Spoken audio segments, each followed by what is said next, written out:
And with this administration, with this Department of Justice, it's very, very difficult to say whether or not they're being intentional or they're just unqualified. What's good, people? I'm attorney John Mobley. I have prosecuted and litigated complex civil and criminal cases for over 30 years, and I'm still actively litigating these cases today. My experience was forged in the legal trenches, going toe-to-toe with some of the best lawyers in the country, and I'm still actively litigating these cases. On this podcast, I'll be giving no-holds-barred, hard-hitting legal analysis on the legal issues that are gripping the nation. But you want to hear more than just legalese or legal mumbo-jumbo. It's important to have the perspective of a non-lawyer. So my assistant Kayla is joining me in the podcast, and she's going to ask me the tough questions for which you want the answers. So please join me on Legal Deep Dives and listen to me call it like I see it. What's good, people? Welcome to Legal Deep Dives. Attorney John Mobley here in the club room with Kayla, here to answer all of your poignant legal questions about the top legal issues that are gripping the nation. Kayla, welcome to the club room. As always, mi casa, su casa. I would ask you how you're doing, but I don't think people really care. I think what they want to care about is what's going on with Donald Trump and the Epstein files. Yeah, so let's talk about it. What is going on? What is the latest news with the involvement of Trump in the Epstein files? Well, it's interesting. There have been some new allegations involving the president. And I kind of want to take a minute to refer to a podcast I did about Trump and the Epstein files a while back because, in the beginning, there are all these questions about, his association with Epstein, being friends with Epstein. And he just protested about not really knowing the guy, which just wasn't true. Mm-hmm. I mean, he was just, and honestly, as I indicated in my prior podcast, I didn't see the big deal in saying, yeah, I knew the guy. He was rich. I was rich. We partied on his yacht. We partied on my yacht. We hang out together in Florida and things like that. I mean, but I didn't know he was a pedophile. I don't think there's anything wrong with saying something like that. I don't think you can say someone's guilty by association. And that was always my position. Now, obviously, as the files have been slowly released, it's been very, very clear that his friendship with Epstein was more than just a casual drinking buddy every now and then. Many trips with him, birthday cards with salacious details and talk about keeping secrets. So they clearly had a pretty close relationship. Even still, that's not an indictment itself. However, what has recently come about as a result of the Epstein Transparency Act, and I want to talk about that for a minute. Basically, there was a real concern that the Department of Justice was releasing the details of the Epstein files because they're trying to protect people. And, of course, the president was pushing back. But he was publicly saying release the files, but I kind of believe he was doing that publicly, but telling the Department of Justice to kind of drag the release of the documents because they will do whatever he says, which is obvious. And it got so bad that, you had a very rare break in party lines where typically, and hate to bring politics into things, but typically what you see is the Republican Party, they kind of back the president unconditionally. Mm-hmm. I mean, through everything, But in this case, you had a strong Republican contingent saying, hey, those files need to be released in its entirety because this is, this is not right. So they passed what's called the Epstein Transparency Act, which meant the Department of Justice was required legally to release all the files, mm-hmm. except redacting the information that would identify the victims or might be harmful to the victims. But with that, what we have seen, which the Department of Justice has admitted is, although they released a lot of files, oddly enough, a lot of the files that mention Trump have not been released. Right. And they documented that, and the Department of Justice said, well, that was an oversight. We made a mistake, and they released some. And there's still some that are unreleased, about another 40, 50 pages of documents that refer to Trump. But with this latest release of documents, there's a very specific allegation by a woman in Hilton Head who made an allegation, and she made a statement to the FBI, I think around 2019, that when she was a minor between 13 and 15 years old, she was, one of Epstein's victims where she was groomed to be a part of his teenage girl circle, and under the guise of being a babysitter, and he introduced her to Trump, and Trump tried to get her to perform a sex act. She didn't want to do it, and he slapped her and called her the B word and told her to get out. And that information was given to the FBI in 2019. And that woman actually, she's come out publicly. She lives in Hilton Head here in South Carolina, another claim to fame for South Carolina.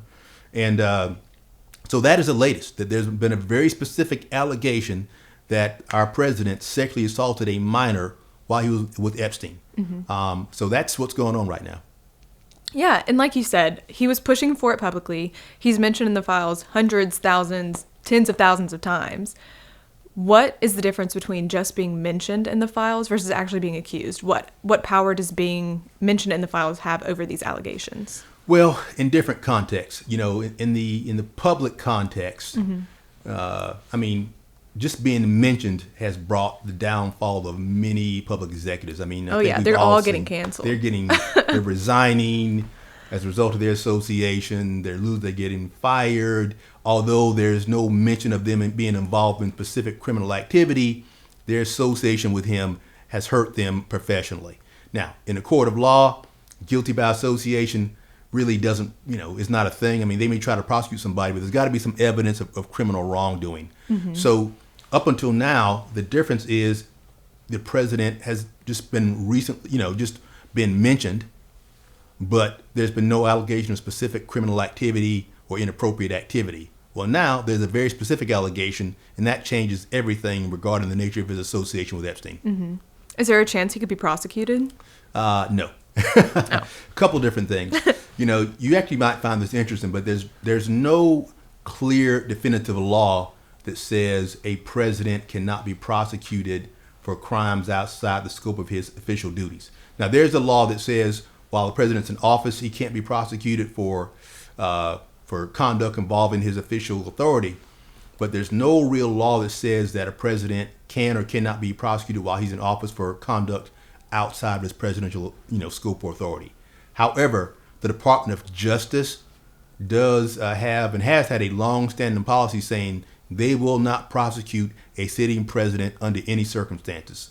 So from a legal standpoint, technically, once he was no longer in office, he could be prosecuted if the Department of Justice decided to do so. However, realistically, that ain't happened in a million years. You may recall in a number of my prior podcasts, I've referred to Donald Trump as the Teflon Don, homage to, if you don't know your mafia history, Gambino crime family head John Gotti, who was prosecuted on numerous occasions and nothing stuck to him, and he always got found not guilty. And our president has certainly earned that nickname that I've given him, because nothing stick to this guy. Time and time again. So that being said, I think that there's almost no chance of the Teflon Don being prosecuted for that allegation.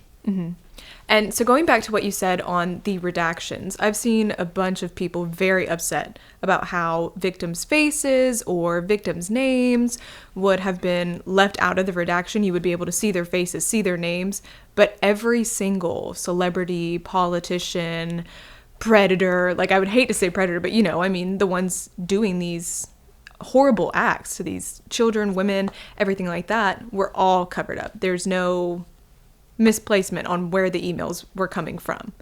What do you think about that? What do you think that they're pushing, obviously, more towards hiding those people instead of the victims? It appears that is a priority.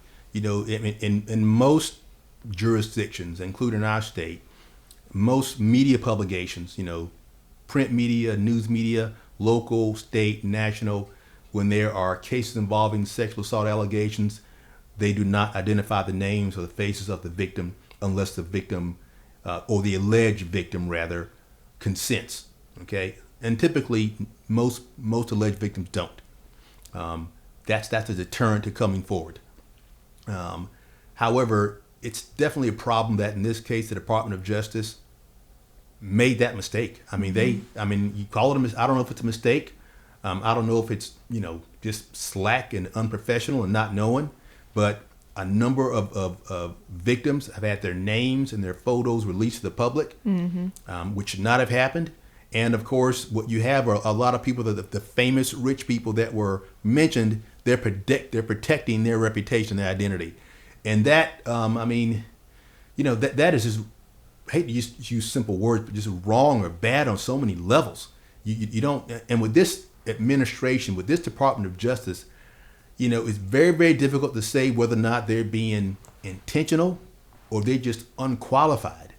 Because, and when I say that, there's certainly a possibility that there could be a directive to protect certain individuals by redacting their names. But as we've seen with so many different prosecutions, this Department of Justice is not one that is full of qualified professional career prosecutors. And what you have seen with this administration is what's more important than qualifications is loyalty to the president. And what you're seeing are individuals that have no experience, no qualifications, limited background. They're getting put in positions of authority to make these decisions. Mm-hmm. And what you're also seeing in the Department of Justice and the FBI are people that are career prosecutors, career law enforcement agents that are qualified, that have been working for 10, 20 years in these agencies. They're leaving in droves. Mm-hmm. Either A, they're being fired, and it's been in the news over and over again. If you're an FBI agent or a prosecutor that were involved in any of the January 6th prosecutions, you're out of a job. Mm-hmm. Period. So, and you also have individuals that realize that the departments are not being run professionally. They're being run ideologically as opposed to professionally, and they're resigning. So what you have is, you have prosecutors in the Department of Justice. You have a Federal Bureau of Investigation that has individuals that are wholly unqualified to do their job. Mm-hmm. And their only real qualification is they're loyal to the president. And so that's why I'm saying it may not be intentional. It may be these people just don't know what the hell they're doing because they had no qualification in the first place. What has, if any, Trump said about these allegations against him? Now, you might find that interesting. Technically, Trump has not addressed allegations whatsoever. His press secretary did make a statement saying the allegations are baseless and not supported by evidence. And you may find that interesting, but I'll tell you why he's doing it that way. You may recall, before, Trump has been the recipient of multiple allegations of inappropriate conduct toward women. In the one case involving Jean Carroll, Trump publicly denied her allegation. In response to him denying her allegation, which implies that she is lying, Jean Carroll sued Trump for defamation. And actually, as a result of that lawsuit, she secured about a $48 million verdict against him for defamation, and got to litigate the entire case in civil court. So, you know what they say, fool me once, shame on you. Fool me twice, shame on me. Well, he has learned the best thing for him to do is not say any word whatsoever, because he could conceivably find himself in the same situation where he publicly denies the allegation, and as a result, he found himself the recipient of another lawsuit. And now this lady, she has a day in court. She can sue him civilly. She can testify, given all these details. He would have to submit the depositions, and I can guarantee you he wants absolutely none of that. So he has not publicly made any statement whatsoever about these allegations, and I can guarantee you he will not. All right, so Hillary and Bill Clinton testified, even though they were mentioned in the files. They had previously said they had no relationship other than an acquaintance with him. Bill said, he was in it for charity. There was no relationship with him, but was mentioned in the file over hundreds of times, and Hillary more than him. What are your thoughts on this? What brought them to testify, even though they are mentioned on the island doing these things in the files? Bill Clinton. I'll tell you a funny joke a comedian made about Bill Clinton. This comedian said that Bill Clinton was the first black president. And then he said, why? He said, well, think about it. He's broke. All his friends are going to jail. His wife's a bitch. So there was a time all these things were going on when after he got elected. So matter of fact, you may not remember this, but Bill Clinton actually, when he was campaigning for president, he played the saxophone on the Arsenio Hall show.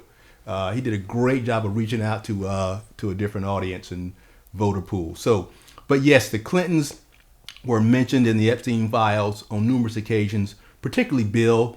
Bill, was running for governor. He's trying to raise money. I mean, and like him or not, Epstein was clearly a very well-connected guy who hung in big, powerful circles for people that have a lot of money. Bill was doing outreach. He was campaigning. Epstein had an airplane that he was letting Bill use. So, hey, he's got to spend some time with that guy. He's got to hang out with him. Now, there's no specific allegation whatsoever in the Epstein files that Clinton did anything inappropriate with any woman. There are pictures of him in a swimming pool with Maxine Grissom. How dirty of him. Yeah, and him hanging out with Epstein. So, of course, because him and Hillary mentioned, they're going to be called to testify. But what you got from Bill was a lot of don't recall. And, a lot of times, you could say, well, on one hand, Bill's 80 years old, just about. These things happened 30 or 40 years ago, 45 years ago. They may not have been significant at the time enough for him to remember anything with details. Or, to be honest, Bill Clinton is not always honest with the American public, Monica Lewinsky. So he could clearly be in duplicitous and just not being honest with the American people. Either way, nothing came out of Bill Clinton's testimony. Hillary was clearly not happy to be there. Her responses to a lot of questions were, you'd have to ask my husband. She clearly did not like being dragged into Bill's mess yet again. So, nothing came from her testimony. And so at the end of the day, with the Clintons, all sizzle and no steak. Well, that's all we got for the Epstein files and the latest with the Trump and the Clinton connection. Do me a favor, go ahead and like and subscribe so you get all of our legal updates. And I know you may not agree with everything I said, but I really don't give a damn. However, I would like it if you posted your questions and your comments. Do you think Trump is somehow involved with Epstein's salacious and illegal activities? Or do you think this is another, conspiracy? He's a victim of another left-wing conspiracy. So do me a favor, post your comments and call it like you see it. That's it. Well, that's all I got. But I do appreciate you taking the time to join me on this legal deep dive. I think it's always fun to discuss these topics, tell you what I think, and get your feedback. I would really appreciate it if you took the time to like the video, subscribe to the podcast, and also I'd appreciate you sending me your comments so we can discuss the topics you want to hear about. That's it.